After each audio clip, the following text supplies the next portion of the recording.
Everyone, how are you all? So let's start with this another video from the same chapter 11, Need for Transport, class 5th. So in this video I will explain you about the rest of the topics, that is waterways and airways. So let's start with the airways. So what is the meaning of airways? Airways are paths in the sky that airplanes follow to travel from one place to another. Airways वो रास्ते होते हैं आसमान में जिनको airplane follow करता है one place से एक जगह से दूसरी जगह जाने के लिए. ठीक है, तो ये तो हुआ एयरवेज के बारे में. And airways make it possible for people and goods to travel quickly across the countries. Airways की वजह से ही आज ये पॉसिबल है कि क्विकली हम किसी भी जगह किसी भी सामान को या हम खुद भी क्विकली किसी भी जगह पहुंच सकते हैं. दैट्स वाई वी से कि भाई Airways is the fastest means of transport. So, how the airplanes invented? Airplane or flying machine invented by the Wright brothers. The name was Orville and Wilbur. Orville and Wilbur नाम के दो भाई थे जिनको commonly हम Wright brothers के name से जानते हैं. they were from America. तो they had made flying machine. The name of that flying machine was Wright Flyer. 1903 में इन लोगों ने एक फ्लाइंग मशीन बनाई जिसका नाम था राइट फ्लायर. तो उस मशीन को इन लोगों ने इन्वेंट किया 1903 में. 1903 में जब इसका इन लोगों ने ट्रायल किया तो ट्रायल में ये देखा कि जो वो मशीन थी वो सिर्फ 12 सेकंड के लिए फ्लाई की थी और 230 मीटर की डिस्टेंस पर. 230 meters in about 12 seconds only. But as the time passes, people learn how to make better things. So they have made now the airplanes, and these airplanes nowadays, these airplanes are very big in size, and they can carry about more than 400 passengers and the large amount of cargo. There are two types of airplanes, cargo airplanes and the passenger airplanes. Passenger for the people and cargo for the goods. So but आज की date के जो airplanes हैं उनकी जो speed है that is 800 in between 800 to 1000 kilometre per hour. और कितना डिस्टेंस पे वो कितनी हाइट पर फ्लाई करते हैं आज की जो एयरप्लेन्स हैं 10 kilometre above the sea level. So देखिए with the advancement of technology कितनी सारी चीज़ें चेंजेस हुई. पहले एक प्लेन बनाया गया जो कि सिर्फ 230 मीटर की डिस्टेंस को कवर किया, 12 सेकंड के लिए उड़ा था सिर्फ. नाउ अभी जो प्लेन्स हैं वो 18 आवर्स तक उड़ते ही रहते हैं आसमान में. सो देखिए difference. Different types of planes होते हैं जैसे हेलीकॉप्टर है, बोइंग है, जेट प्लेन्स है, फाइटर प्लेन्स हैं और एयरप्लेन्स हैं. Different types of airplanes you can see. North America and Europe have very dense network of airways. North America में और यूरोप में बहुत ही डेंस नेटवर्क है एयरवेज का. And 100 of flights every day वहाँ पे रन करती हैं यूरोप एंड नॉर्थ अमेरिका के बीच में. कुछ बिजीएस्ट इंटरनेशनल एयरपोर्ट हैं कहाँ पर हैं वो, जैसे न्यूयॉर्क में, शिकागो में, San Francisco, Karachi, Mumbai, Delhi, Singapore. ये कुछ नेम है सिटीज़ कंट्रीज़ के और सिटीज़ के. ये कुछ नेम है सिटीज़ की जहाँ के जो एयरपोर्ट हैं बहुत बिजी हैं. अच्छा, there are two types of airplanes, international and domestic. If you want to go outside the country तो you should go by the international airplane. And अगर आपको कंट्री में ही कहीं जाना है तो आप डोमेस्टिक एयरप्लेन का यूज़ कर सकते हैं और उससे जा सकते हैं. अच्छा, एक फैक्ट बताऊंगी आपको एयरवेज से रिलेटेड. वो फैक्ट ये है कि मतलब you should know about it कि which is the largest airport of the world. The name of that airport is the King Fahd International Airport. King Fahd International Airport जो है वो दुनिया का सबसे बड़ा एयरपोर्ट माना जाता दुनिया का सबसे बड़ा एयरपोर्ट है जो कि कहाँ है बेटा, दम्माम में. दम्माम कहाँ है बेटा, सऊदी अरब में. तो King Fahd International Airport which is in Dammam in Saudi Arabia, it is the largest airport in the world. And इसके साथ एक और फैक्ट है. ये फैक्ट ये है कि जो किंग फहद इंटरनेशनल एयरपोर्ट है वो मुंबई सिटी, जो इंडिया में मुंबई सिटी है, उससे भी बड़ा है. उसका जो एरिया है वो मुंबई सिटी से भी बड़ा है. जैसे कि हम देखते हैं, वैसे तो बताने की ज़रूरत नहीं but still I am telling you कि जो किंग फहद इंटरनेशनल एयरपोर्ट है सऊदी अरब में, उसका एरिया है 776 स्क्वायर किलोमीटर. और जो मुंबई सिटी है उसका एरिया है 603 स्क्वायर किलोमीटर। सो बेटा यू कैन सी कि जो the airport is the larger than the Mumbai city. So ये तो हुआ एयरवेज के बारे में। This is all about this. अब हम देखते हैं next topic, that is the waterway. Hello everyone, so let's start with the another topic, that is the waterways. So before that we have already understood about the airways. So what is the meaning of waterways? Waterways are rivers, canals and other water routes that boats and ships used to travel. Waterway मतलब पानी का वो रास्ता जो कि नदियों में हो सकता है या कैनाल्स में हो सकता है, जिनके थ्रू जो शिप्स और बोट्स हैं वो ट्रैवल करते हैं। पानी का वो रास्ता, पानी में बना हुआ वो रास्ता जिन पे क्या है, बोट्स और जो शिप्स हैं वो ट्रैवल करते हैं। तो ये है, इसका मतलब होता है वाटरवेज। वाटरवेज जो है it is the cheapest means of transport for heavy goods over the long distance. अगर आपको लॉन्ग डिस्टेंस पे कोई भी चीज़ ट्रांसफ़र करनी है, एक्सपोर्ट करना है, इंपोर्ट करना है, उसके लिए क्या है, water transport is the best one. But इसका जो ड्रॉबैक है वो यही है कि it is the slowest means of transport. बहुत टाइम लेता है, लेकिन it is also the cheapest one. अच्छा बेटा, इस कैसे इन्वेंशन हुआ इसका, कैसे शिप्स और बोट्स बने? अर्ली ह्यूमन्स यूज्ड, जो पुराने टाइम पे जो लोग थे वो राफ्ट यूज़ करते थे। एक फ्लैट सरफेस होता है जो कि वुड से बना हुआ होता है और वो फ्लोट करता है वाटर पे। तो अर्ली ह्यूमन्स यूज़ करते थे raft and boats for thousand of years. बहुत सारे हज़ारों सालों से ये राफ्ट और बोट्स यूज़ होते हुए आ रहे हैं। Later on the steam engine help in the making of large size boat. फिर स्टीम इंजन्स आ गए, उनके थ्रू फिर बड़ी बोट्स बनने लगी, नाउ कॉल्ड शिप्स। उनको क्या बोला जाता है अभी आज की डेट में, वो शिप्स हैं। कार्गो शिप्स होती हैं और क्रूज़ होते हैं।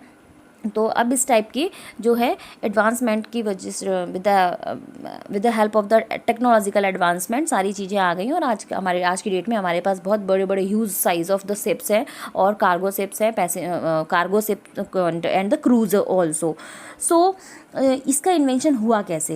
As you already know that people in the olden time, as people lived near the rivers and lakes. पहले के टाइम पे यूजली लोग कहाँ रहते थे? नदियों और लेक्स के किनारे रहा करते थे। तो they need a way to cross water. उनको कोई ऐसा तरीका चाहिए था जिसके थ्रू वो वाटर, जहाँ वो रह रहे हैं, वाटर बॉडी को क्रॉस कर सकें। उस वाटर बॉडी को क्रॉस करने के लिए इनको कुछ चाहिए था। तो इस वजह से फिर जिससे कि वो एक जगह से दूसरी जगह जा सकें, नदी के एक किनारे से दूसरे किनारे तक जा सकें, उसके लिए उन्हें कुछ चाहिए था। इस तरीके से इन्वेंशन हुआ सिंपल बोट का। अर्ली ह्यूमन्स जो थे, early people probably notice that logs and trees branches could float on water. जो अर्ली ह्यूमन्स थे उन्होंने ऑब्जर्व किया कि जो कुछ लकड़ी के टुकड़े हैं या ब्रांचेस हैं वो पानी पे तैर रही हैं। तो ये आइडिया आया कि जब ये पानी पर तैर सकती है तो इसके थ्रू हम एक वाटर बॉडीज़ को क्रॉस भी कर सकते हैं। तो they use this idea to create the first boat. वो क्या थी बेटा? Raft. After the raft they had made boat and then ships. So as time passes people learn how to make better boats. So जो water transport है जो use किया जाता है गुड्स एंड पीपल को ट्रांसपोर्ट करने के लिए from one place to another, and large cargo ships carry product. जो कार्गो शिप्स होती हैं वो प्रोडक्ट को इधर से उधर ले जाती हैं, जैसे कि cars, oils, food grains across the world. और भी डिफरेंट टाइप की शिप्स होती हैं, जैसे कि स्पेशली बनाई जाती हैं पर्टिकुलर थिंग्स के लिए, जैसे कि फ्रूट्स के लिए, वेजिटेबल्स के लिए, डेयरी प्रोडक्ट के लिए कुछ स्पेशल टाइप की शिप्स बनाई जाती हैं जिनको हम रेफ्रिजरेटेड शिप्स बोलते हैं। And these were develop for the transporting perishable goods over long distance. ठीक है, तो ये जो है मेजरली शिप्स का जो वर्क है, and it is also reliable and good way of transportation waterway. अच्छा, natural and man made waterways. दो टाइप के वाटरवेज होते हैं, natural and man made. Some waterways are natural like river, while other like canals और are man made. जो canals होते हैं वो मैन मेड भी होते हैं, जो कनेक्ट करते हैं डिफरेंट बॉडीज़ ऑफ वाटर को। ठीक है, तो फेमस मैन मेड वाटरवेज कौन से हैं? तो there are two man made waterways, these are very very famous, Panama canal and Swiss canal. Panama canal, ये this is the Panama canal and Swiss canal. तो जो Panama canal and Swiss canals हैं, that help ships travel shorter distances between ocean. ये जो canals हैं वो क्यों बनाए गए हैं? डिस्टेंस को शॉर्ट करने के लिए ये कैनाल्स बनाए गए हैं। ओशंस के बीच में जो लॉन्ग डिस्टेंस है उसको शॉर्ट करने के लिए कैनाल्स को बनाया गया। तो पहला कैनाल है that is Swiss canal and the second one is the Panama canal. तो अब देखते हैं हम स्विस कैनाल के बारे में। स्विस कैनाल जो है वो यूरोप एंड एशिया के बीच का जो सीधा रास्ता मिल सके उसके लिए बनाया गया। किसके लिए? स्विस कैनाल को बनाया गया है एशिया एंड यूरोप के बीच का जो सीधा रास्ता है मिल सके उसको, बिना अफ्रीका का राउंड लगाए। अच्छा पहले क्या, अच्छा बेटा मैं एक और बात बताऊंगी कि जो स्विस कैनाल है वो मेडिटेरेनियन और रेड सी को कनेक्ट करता है। एंड स्विस कैनाल कहाँ है? इजिप्ट में है। और इसको बनाया गया है कि भाई इस जो डिस्टेंस है वो शॉर्ट कर सके। पहले क्या होता था, जब कैनाल नहीं था स्विस कैनाल, तो अफ्रीका का राउंड लगा कर आना पड़ता था यूरोप। एशिया वाले पर्सन को अगर यूरोप आना है तो वो अफ्रीका का राउंड लगाकर आना पड़ता था, या फिर यूरोपियंस को एशिया आना है तो अफ्रीका का राउंड लगाकर आना पड़ता था। But with the help of the Swiss canal क्या इसका जो राउंड नहीं लगाना पड़ता है, कैनाल के थ्रू ईजिली जा सकते हैं। स्विस कैनाल जो है उसकी लेंथ है 193 किलोमीटर एंड इसका जो इसको बिल्ट किया गया था, इसको इसकी जो स्टार्टिंग हुई थी, ये कब स्टार्ट कर दिया गया था for the public, for the vehicles, for the ships 1869 में। और it connect the oceans in this. ये जो स्विस कैनाल है इसमें कोई लॉक सिस्टम नहीं है, जैसे कि पनामा कैनाल में लॉक सिस्टम होता है, लेकिन स्विस कैनाल में कोई लॉक सिस्टम नहीं है, क्योंकि मेडिटेरेनियन सी और रेड सी का जो पानी का लेवल है, वाटर लेवल है, वो इक्वल है, इसलिए इसमें लॉक सिस्टम की ज़रूरत नहीं है। ठीक है, तो स्विस कैनाल एक कैनाल है, एक नहर बनाई गई है in between Mediterranean sea and red sea के बीच में, जिससे कि अफ्रीका से राउंड लगाकर ना आना पड़े। और यू नो कि टाइम इज़ मनी, तो ये टाइम भी बचाता है, फ्यूल भी बचाता है। पहले इसी को क्रॉस करने में, पूरा अफ्रीका से होते हुए जाने में पूरा 15 डेज लग जाते थे। But now you can cover this distance short, जैसे कि बताया कैनाल्स के थ्रू जो डिस्टेंस है वो शॉर्ट हो गया, and now you can cover this distance within 6 hours. 6 घंटे में सिर्फ आप कैनाल्स के through red sea to Mediterranean sea जा सकते हो। तो दिस इज़ वेरी गुड। तो this is all about the Swiss canal. अब देखते हैं पनामा कैनाल के बारे में। पनामा कैनाल जो है बेटा वो ये कहाँ पर है? पनामा सिटी में है। पनामा सिटी कहाँ है? Central America. Central America it is in between the south America and north America. Panama city में जो पनामा कैनाल बनाया गया है वो in between the Pacific ocean और अटलांटिक ओशन के बीच में बनाया गया है, और इस कैनाल में लॉक सिस्टम का यूज़ किया गया है। सो पनामा कैनाल का मेजरली जो बनाया गया है, the reason is that so that the ships को साउथ अमेरिका के आसपास घूमकर लंबे वाले रास्ते से ना जाना पड़े, इसलिए पनामा कैनाल बनाया गया है।